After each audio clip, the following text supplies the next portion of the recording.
Imagine a people who were slaves for 400 years, who were hunted, exiled, scattered across the earth.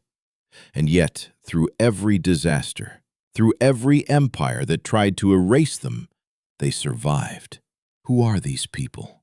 Where did they come from? And how did they go on to shape the course of human history? Today, we tell their story. This is the history of the Jewish people. Before we begin, there is something you need to understand. The Jewish people are not just a religious group. They are one of the oldest nations in the entire history of humanity. Their story stretches back thousands of years. A story of unshakable faith, of extraordinary survival, of incredible rise and devastating fall. And it all begins with a single man, in a single moment, thousands of years ago. Chapter 1. The Origin. The story of the Jewish people begins with the prophet Ibrahim. From Ibrahim came his son, the prophet Ishaq. And from Ishaq came his son, the prophet Yaqub. Now, Yaqub had another name, a name that would echo through all of history. He was called Israel. Yaqub had 12 sons.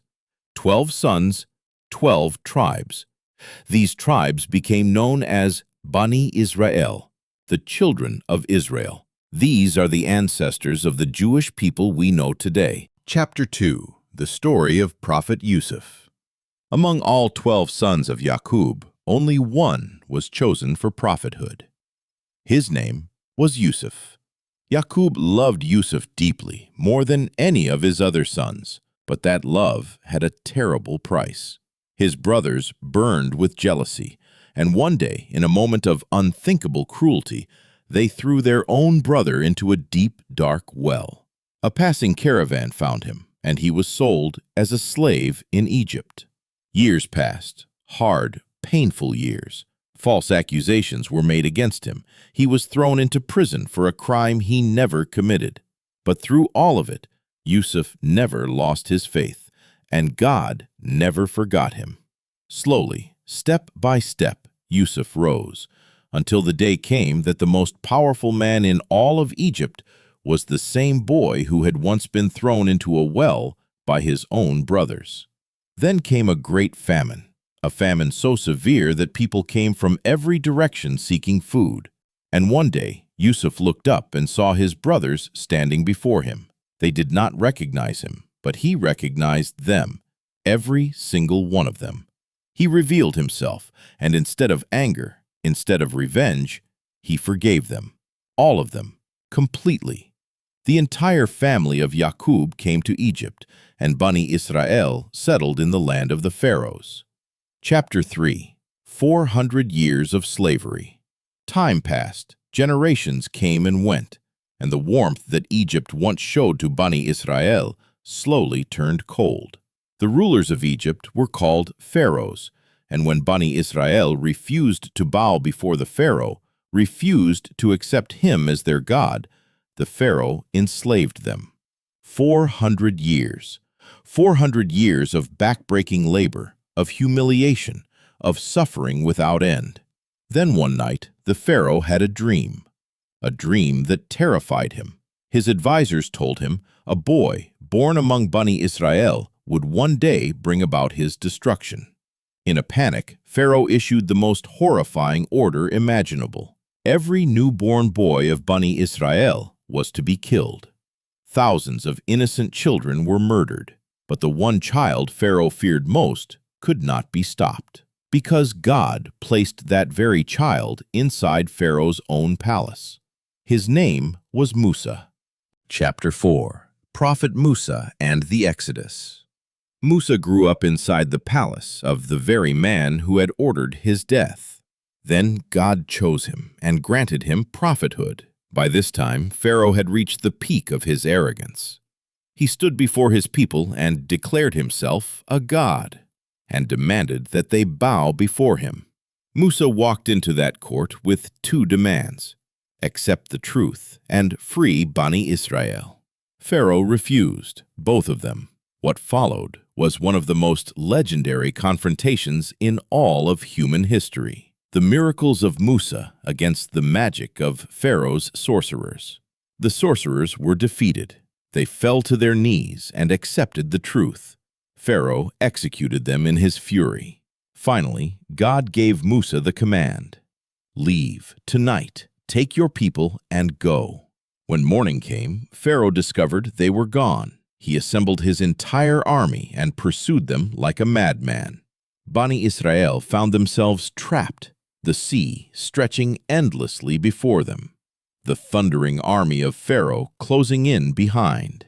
Musa raised his staff and struck the water, and the sea split open. Two towering walls of water, a dry path between them. Bani Israel crossed to safety. Pharaoh saw the path and charged in after them, and the waters came crashing back together.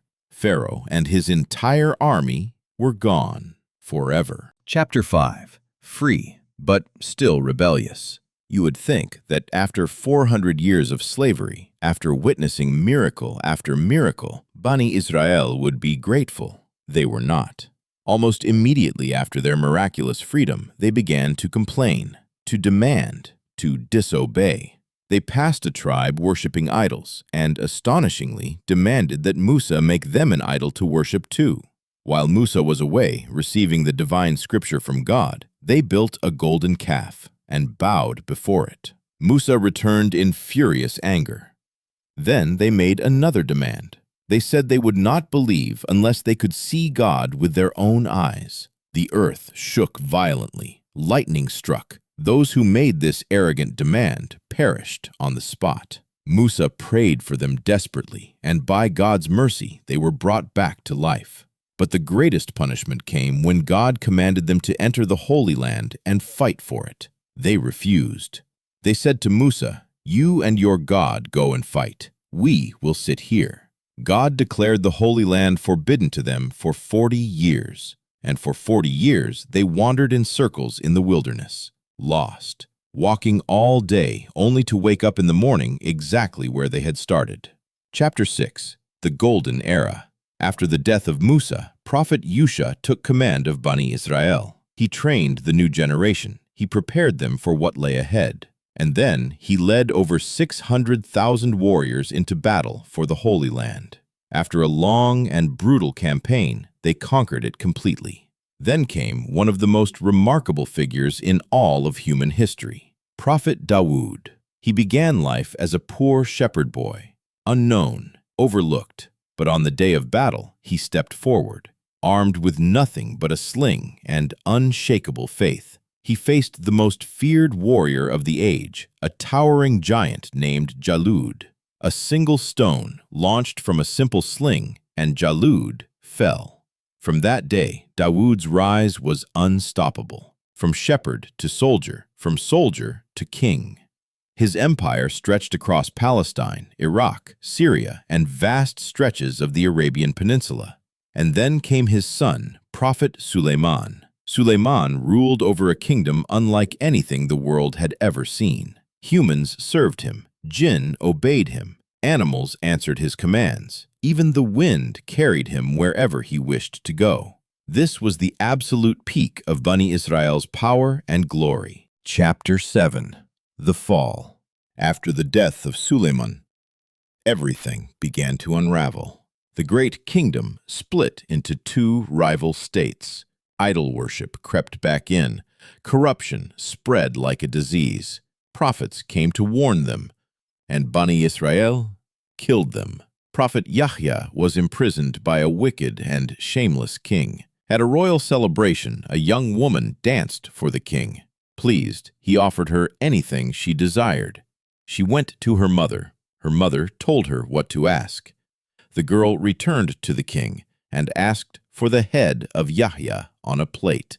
The king gave the order, and the head of a prophet of God was served on a platter at a birthday feast. Prophet Zechariah fled for his life. He hid inside the hollow trunk of a great tree. They found him and sawed the tree in half, with him still inside. This was the darkest chapter in the story of Bani Israel, the killing of their own prophets. Chapter 8. Destruction and Exile. God's patience has limits. 600 years before the birth of Prophet Isa, the punishment came. A ferocious king named Bukht Nasr swept out of Babylon with a massive army. He tore through the region like a storm. 4,000 scholars of Bani Israel were put to the sword. Not a single one was spared.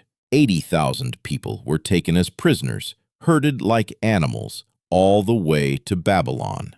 The sacred Baitul Muqaddas, built by the blessed hands of Prophet Sulayman, was torn down stone by stone.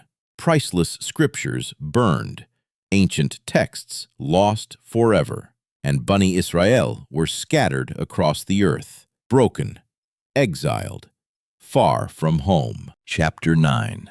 Prophet Isa and the Jewish Rejection. When Prophet Isa came into the world, he came with undeniable miracles, a message of truth, and a call back to God. But the religious leaders of the Jews rejected him completely. They feared him, they despised him, and they plotted to have him killed. They pressured the Roman ruler to issue the order of execution, but God had made a promise. They would never be given power over him. God raised Prophet Isa to the heavens, alive, protected, beyond their reach. The man they crucified was made to resemble him. They had condemned their own man. Prophet Isa was never killed. He was never crucified. He is alive, and he will return. The Jewish people are a nation connected to some of the greatest prophets in all of human history. They were chosen above all nations for extraordinary blessings. But with those blessings came extraordinary responsibility. When they were grateful, when they obeyed, they rose to heights that no nation had ever reached. When they were arrogant, when they disobeyed, they fell into suffering and exile and ruin. Their story is not just their story. It is a lesson for every nation, every people, every age, including ours. Gratitude leads to rise. Arrogance leads to ruin. That is the unchanging law of history, and history never lies. Thank you for watching ChronosX Documentary. If this journey moved you, like, subscribe, and turn on notifications, because the past is closer than you think. We'll see you